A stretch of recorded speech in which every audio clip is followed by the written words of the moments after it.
Hey everyone, my name is Greta Carter and today I'm going to be discussing the situation analysis of Vicks Corporation in India. Let's start out with a brief background about the corporation itself. Vicks is a brand of over-the-counter medications. Vicks is India's #1 consumer health over-the-counter brand. It created the cough and cold over-the-counter category in India more than 110 years ago and is now extending the trusted care of Vicks to relieve different kinds of pain in families. Vicks has been rated the #1 cough and cold brand trusted by doctors. Here we have a list of all of Vicks India products. What started off as a cough and cold medicine in India has extended to other forms of pain relief. For example, Vicks Vapor Rub is a topical cough suppressant but can be used to relieve muscle and joint pains as well as bug bites.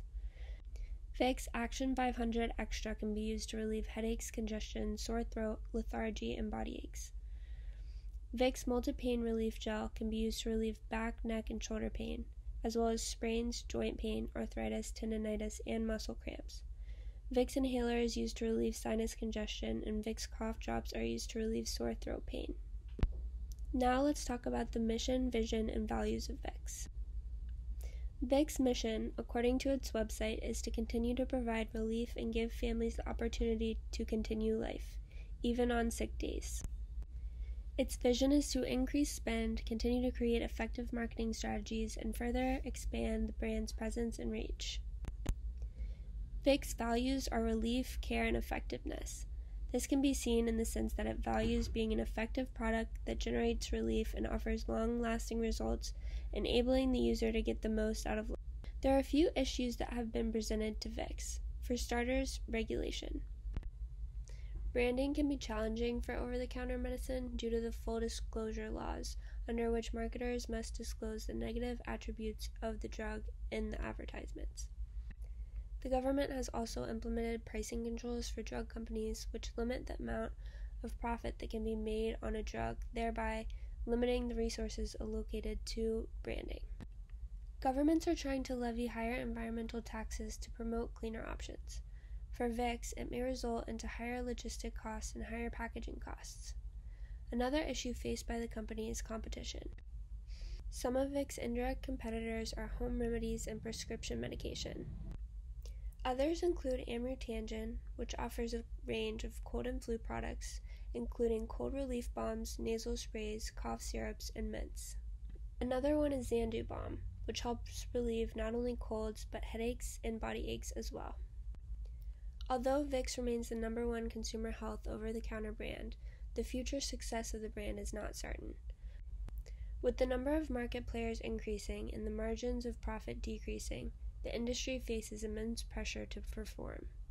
Additionally, because India is experiencing an economic slowdown, Vicks is at risk of losing potential customers to other, cheaper alternatives. Vicks has seen many opportunities that it has leveraged to build a sustainable competitive advantage in the marketplace.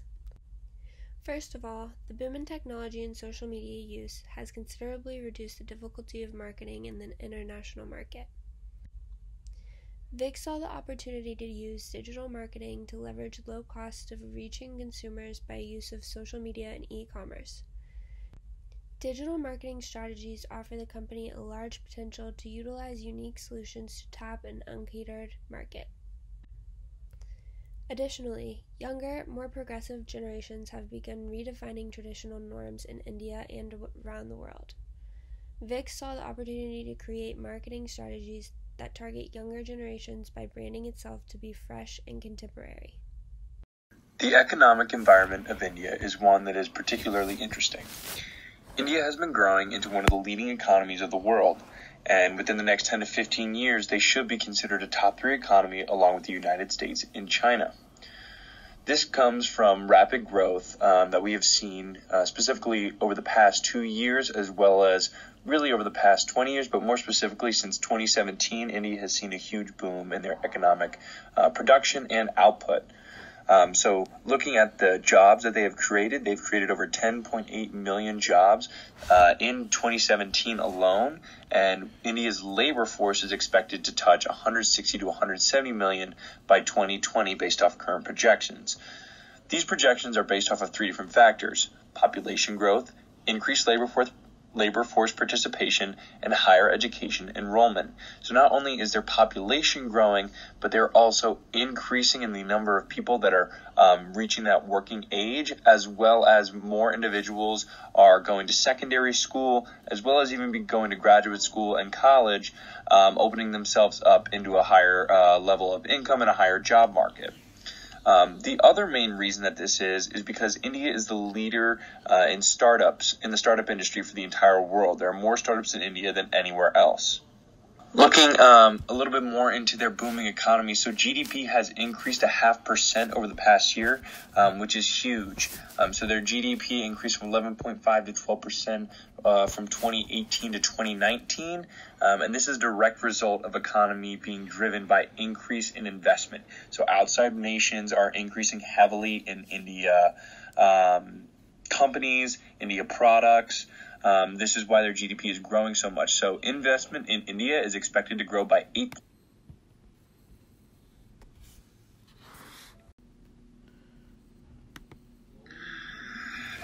In terms of their media system, so according to the Freedom of Press 2019 Index, India is a partly free media system. They scored a 41 out of 100 with a range of 0 to 100, 0 obviously being the most free.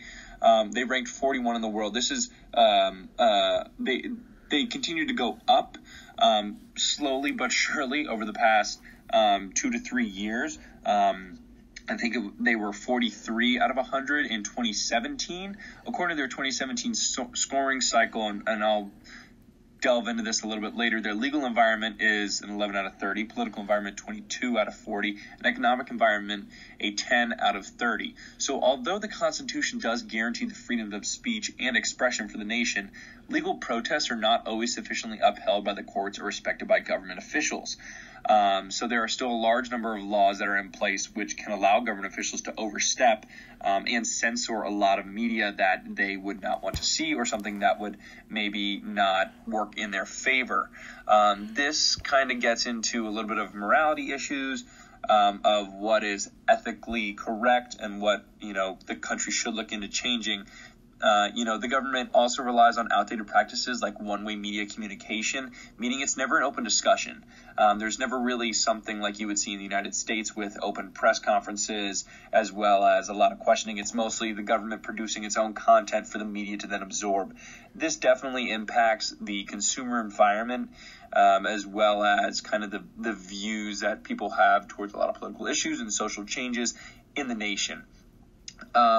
So print media, as I stated before, is still a huge part of the media world in India. There are over 100,000 print sources of news still running and operating in this country, which is huge. This is a dying industry in the United States, and something that I think could potentially, given recent trends, could lead to a dying industry in India, but they're not there quite yet.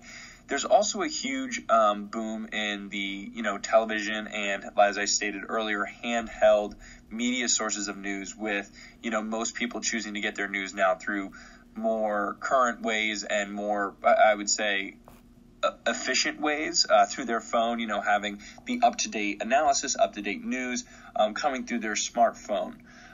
Issues still do remain in India. As I said, there is still violence towards reporters in the media, and they are still dealing with issues of censorship with their government and how their media is produced. Kind of looking at some of the technological development of India, so their literacy rates have risen drastically. So 561 million individuals in the nation are literate, according to the census, their last census. Most of which, over half, 336 million, being male. 336 million being male. This is not uncommon of what you would expect to see in India. This is, a nation that kind of started with a lot more males getting the opportunity to seek education, and they are just now getting around to the point where females are also starting to get ingrained into schools and graduate level programs. So out of the 561 million literates in the country, 145 million of those are educated only up to a below primary level. What that means is that they've only received the most basic level of schooling, with another 147 million up to a primary level, meaning they finished kind of around what you would expect to be a 6th to 8th grade level in the United States. Kind of looking past that, so that means that 79 million, which is only 14.1%, have attained a secondary level schooling, that is high school. So these numbers continue to decrease rapidly. As we saw, over half, 52%, never received a high school education, and there are only 37 million persons in the country who are actually at a graduate level or above, meaning they've graduated at a collegiate level of literacy. And only 12 million of those are female, so only about 1 in every 3 of those college graduates are coming out as female, which is a good change for India from where they were and where they're heading now. In terms of media penetration, there's been a huge increase in social media usage, which you can kind of see from this graph on the right. So as you can see, they've really absorbed the social media culture, with a total number of 351.4 million people in 2019 using social media. This has caused a bit of a stir in their print newspaper industry. The reason being is because India is still one of the leading manufacturers of print news in the world, and more people are now opting to get their news through their social media as well as their phone, especially with their internet usage going up as much as it have. So internet penetration is totaling at 26%, with internet users to surpass 627 million this year. That is a very, very large number, with 97% of those who access the internet do so through their smartphone. This is a very leading or a very big indicator in kind of how people tend to absorb social media, tend to absorb news outlets, and how they opt to obtain their news. So that change in handheld smartphone numbers going up in India, as well as technology also really starting to get ingrained into the culture of news in that nation, is really starting to change kind of the fabric of their media and news economy, as well as how people choose to target their campaigns and how they tend to target their consumers. 87% of those internet users are considered regular users now, meaning that they use the internet every day. This is how they're starting to get, their information. So the country is definitely trending towards a very developed view of news, similar to what we see in the United States. So as far as audiences, VIX caters to many different audiences, but their primary audience is children, 3 months and above, young adults, families, and their secondary audience are sinus patients and patients suffering from minor aches and pains on muscles and joints. India's population is 1.3 billion, and it has 3 main ethnic groups: the Indo-Aryan, Dravidian, and Mongoloid. Hinduism is India's main religion, and the total median age is 28 years old. The major urban areas are New Delhi, Mumbai, Kolkata, and Bangalore. India's GDP is 9.474 trillion, and it has an unemployment rate of 8.5%. The diverse economy encompasses traditional village farming, modern agriculture, and a wide range of modern industries, and a multiple of services fueled by a large percentage of English speakers. Its main religion is Hinduism, which makes about 79.8% of the country. So India has about 14 languages that include Hindi, Bengali, and Marathi. It also has 29 states and 7 union territories. So as far as audience psychographics, it runs on a hierarchy system that follows a social order that is directly linked to its traditional caste system, with Brahminis at top, which are priests, and at the bottom are the outcasts. Some hobbies include watching Bollywood movies and South Bahi soap operas. They also have folk dance, and some of the top industries include agriculture, textile, cement, which they make up the 2nd place in the world, technology, and fishing. And their fish industry is also known as the Blue Revolution because of its prominence. So as far as approaches, with their audience, they wanted to produce a subtle but impactful message to break stereotypes and narrate a not so talked about tale. They wanted to do it gracefully, carrying the entity of motherhood, no matter the gender. And they really wanted to highlight that family is not connected by blood, but rather through care itself. The campaign was centered around the importance of family care while challenging and seeking to redefine what a family is in contemporary society. And as far as their stakeholders, they wanted to launch a campaign that was an attempt to contemporize the brand while staying rooted in its purpose of the brand. They also wanted to make a tangible impact on the society by telling a true, extraordinary stories of real people in an authentic way. Hello, my name is Richard Forbes. I will be covering the external factors of India, including its cultural indexes, as well as analyzing an overview of the Touch of Care, Generations of Care campaign. To begin, I will go over the Hofstede's cultural dimensions regarding India as a country, the campaign's host country of India, and the United States, the campaign's home country, have many differences. I've identified 4 key areas that show a great variability, specifically power distance, individualism, long-term orientation, and indulgence. India shows a 77 rating in power distance, proving the extent in which less powerful family members accept and expect that power is unequally distributed, more specifically to older male representatives and figureheads. India is a patriarchal nation and shows a heavy influence of masculine-centered dominance. Meanwhile, the United States is rated 40, having an increasingly equal society between masculine and feminine influences. For example, in India, women are heavily restricted in choosing their future, while American women have the ability to choose careers, relationships, and extrinsic forms of expression, such as clothing. Women are often restricted by their parents, more specifically the father, in what they can do in regards to marriage or the relationships that they form, even just as friends. In relation to India's restricted power distance, it shows a low rating of individualism of 48. The United States has many more laws in place to protect these freedoms written into the Constitution. For example, speech, assembly, press, while India is still overcoming its archaic British Empire prejudices. Women in India are restricted to being around specific people, wearing authorized clothing, and reduced access to other elements of culture that many Americans enjoy more openly.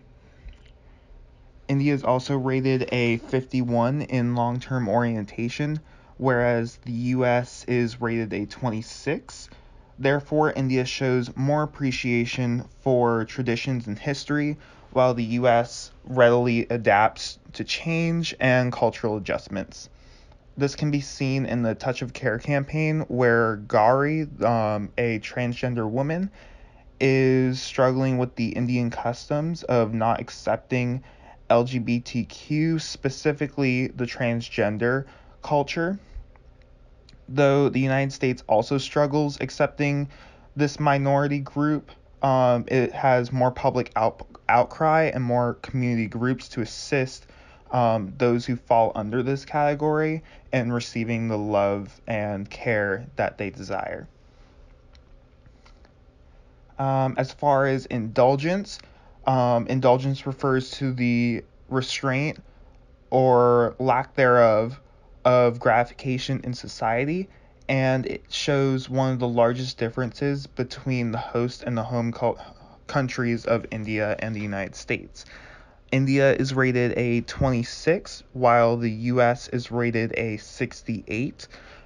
This shows an exceptional difference in the allowance of personal gratification. India strictly regulates gratification with societal norms, Sporting events, nightlife, and other satisfying experiences are heavily regulated by laws and societal expectations. However, the United States tends to be more accepting of an alternative interest and looks to drive inclusivity in all aspects of life, including work, family, health, really looking to drive that image of a melting pot of cultures and interests. On the other hand, India and the United States appear to be relatively close in masculinity and uncertainty avoidance. Both nations are looking to improve independence no matter one's gender. Single and working mothers and fathers are receiving more support, and couples are providing a more equal dispersal of duties in and outside of the home.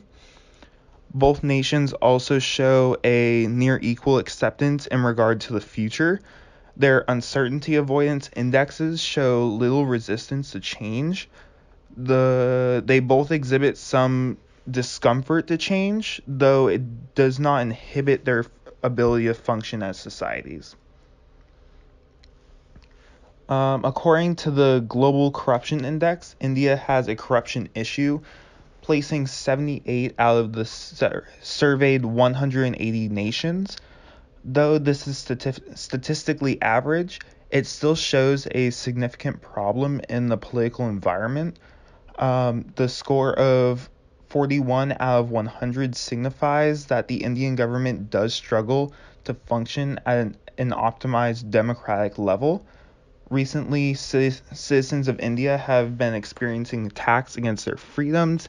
During the 2019 election, supporters of Prime Minister Narendra Modi increased physical attacks on journalists, and many cases of sexual assault and harassment have been unveiled due to the Me Too movement.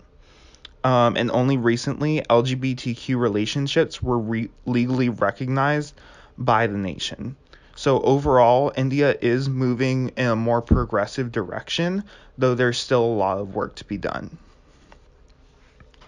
Now we will go over the timeline of the Touch of Care campaign, specifically the Generations of Care video. This video was released in March 2017. It follows a transgender woman named Gauri Sawari as she adopts a daughter and works to support both of them. She faces a lot of discrimination and harassment, though she perseveres for the sake of her daughter and to keep her family going. From her daughter's viewpoint, Gauri is a hero. That video gained traction, though it did not go viral internationally. In September of 2018, the Indian Supreme Court legalized LGBTQ relationships in marriage. This gave legitimacy to Vix's campaign, though it came a little too late to offer the attention that Vix desired. And this decision did not come because of the Vix campaign, but it certainly had an influence on keeping the conversation going and driving that interest in this minority group that was trying to gain the rights that certain people already have. In October of 2018, Vix India's YouTube channel reached 1 million views and subscribers after releasing its third video called 1 in a Million. This video is about a young woman struggling with a skin condition. This video did go viral and raised awareness for other Vix campaigns. Here, Generations of Care garnered more than 10 million views in a matter of months. Following this, many YouTubers and celebrity personalities took to online platforms such as YouTube and Twitter to voice their opinions on the situation, many of which were positive. A popular phenomenon on YouTube was to release reaction videos in which the personalities would watch the videos live and possibly for the first time and gain that unique experience of a first reaction.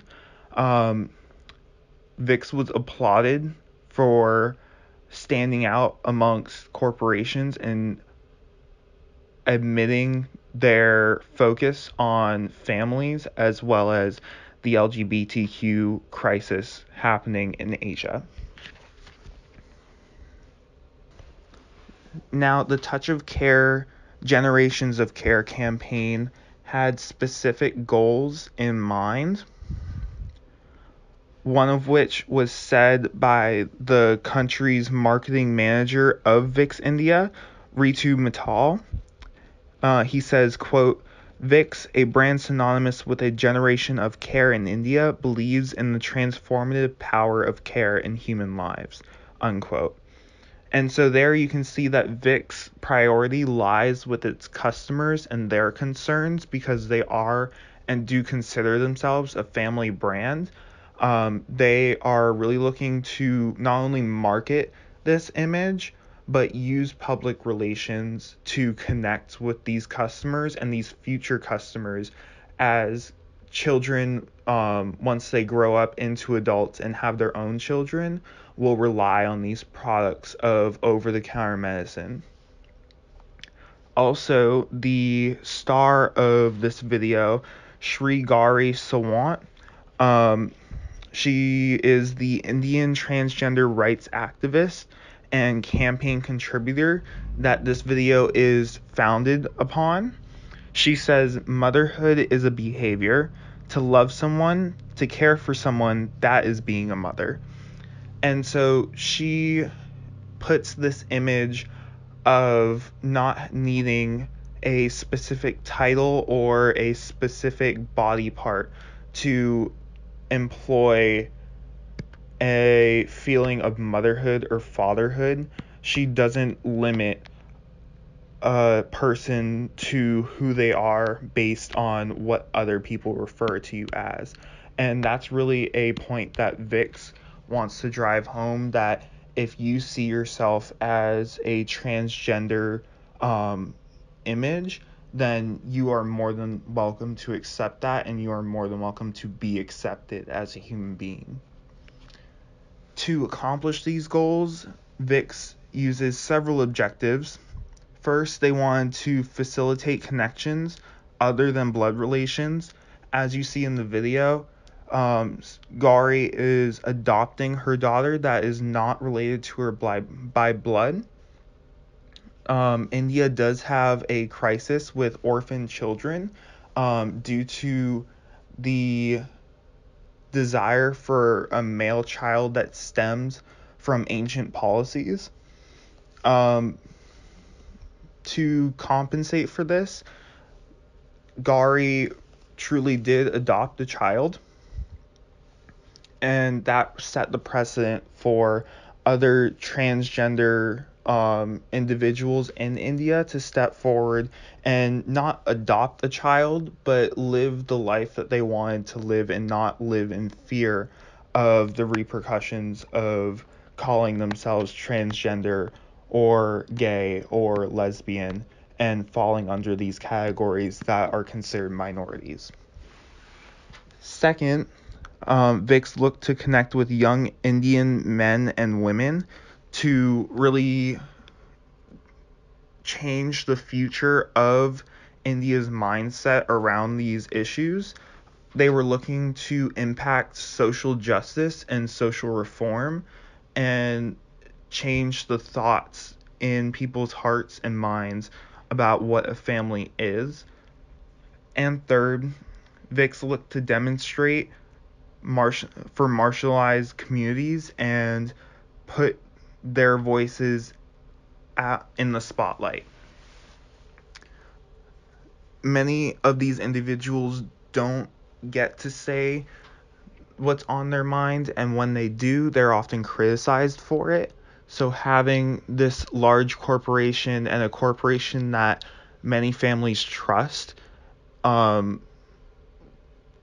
be able to talk for them really opened the conversation and made it able for people to open the conversation and made it able for people to connect with one another when they previously couldn't. Now, some strategies to accomplish these goals and objectives. VIX looked to reach a wide international audience by using social media and videography. In the future, VIX released several more of these videos, even going outside of India to other nations such as the Philippines and Australia. Each one of these were individually crafted for crises going on within these nations.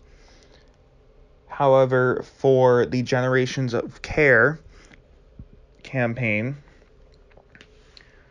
VIX chose a prominent transgender figure to embody the goal and precedent that they hope to set.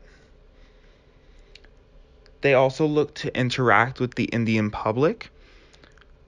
Gauri was invited to several press meetings and speaking events in which she told her life story outside of the video.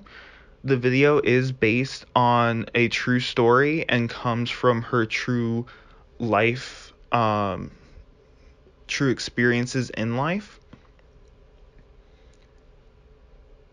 And lastly, VIX looked to start the conversation by disrupting the Indian norm. As I said before, LGBTQ communities in India are minorities, and so these ostracized individuals often don't have the chance to express their opinions in a free and open way without the fear of persecution. And so for a corporation to back this view and openly discuss the repercussions of what happens, gave legitimacy and started the conversation that is necessary for LGBTQ communities to gain their rights for marriage. Lastly, the tactics to accomplish this include live interaction with the stars of the campaign. As I said, Gauri did many press conferences and was involved in public campaigns. She spent time out in the field communicating with reporters and political leaders on why LGBTQ communities needed these rights and needed laws to be passed to protect themselves from persecution. Also, the video shown recounts a heartfelt memory of Gauri Sawant's life. As I said before, it is based off of a true story, and Gauri was involved in every step of the storytelling process. It really pulls at your heartstrings and shows that a family is more than a mother, father, brother, and sister relationship, and a family can be anyone or anything who is willing to give the love and care that every human desires. This campaign also spread mostly through social media, which we will cover later on in this presentation. The videos were released on YouTube one at a time. However, Twitter and Facebook were heavily involved in spreading the word about this campaign and spreading the video to raise awareness of VIX India's campaign. What was so great about this campaign is that VIX did little to spread it. It was mostly spread through earned media, through YouTube reviews of the campaign and reaction videos that personalities did through their free will. This video had a really powerful effect on many viewers, and by sharing their opinions, it gave an opening to conversation internationally and raised awareness outside of India of the issues going on, and sparked a revolution in other countries to also create these supportive communities that these minorities desire. Key messages. The PR strategy. Every message during the campaign revolved around initiating conversations that were appreciated and respectful towards unconventional relationships nurtured by care. The very first message dropped by VIX was hashtag touch of care, followed by learning to love hashtag touch of care with their very first viral video.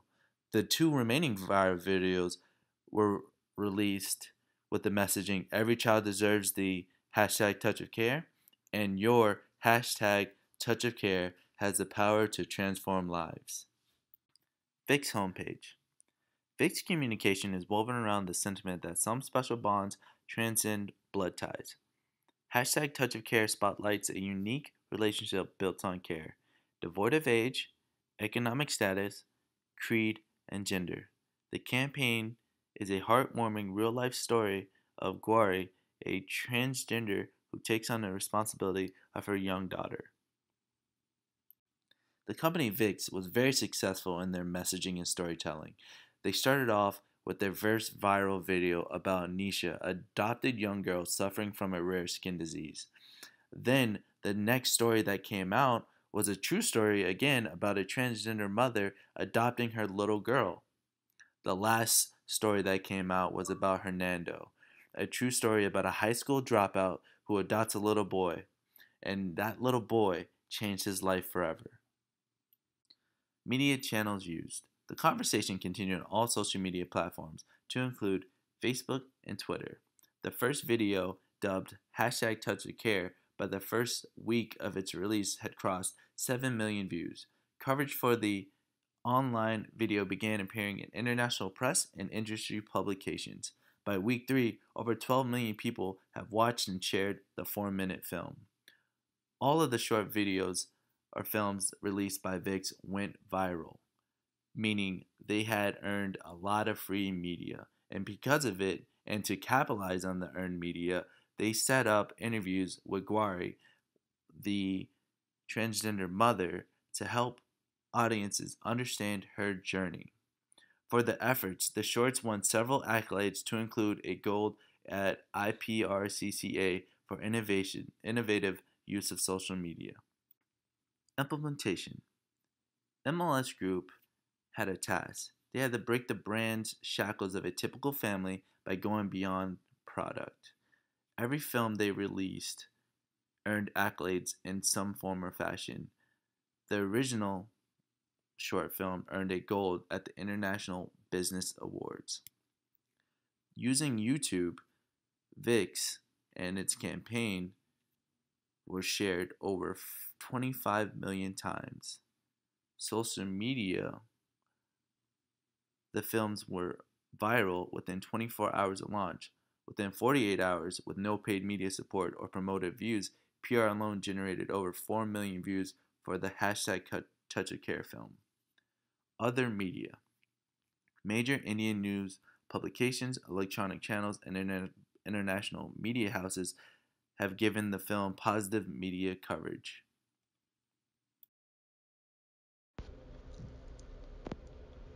So, overall, how did the Touch of Care campaign do? Well, when partnering with over 200 Indian celebrities, hashtag Touch of Care was top 5 YouTube trending in India for more than a week. The campaign also made 72 million impressions worldwide and garnered 31 million views worldwide. And VIX saw an 8% growth in awareness. And all of this comes from the MSL group, which is part of VIX's PR campaign initiative. So, overall, we agree that this campaign was a huge success, made VIX more well known across the nation, as well as the LGBTQ crisis that they were looking to campaign with. So,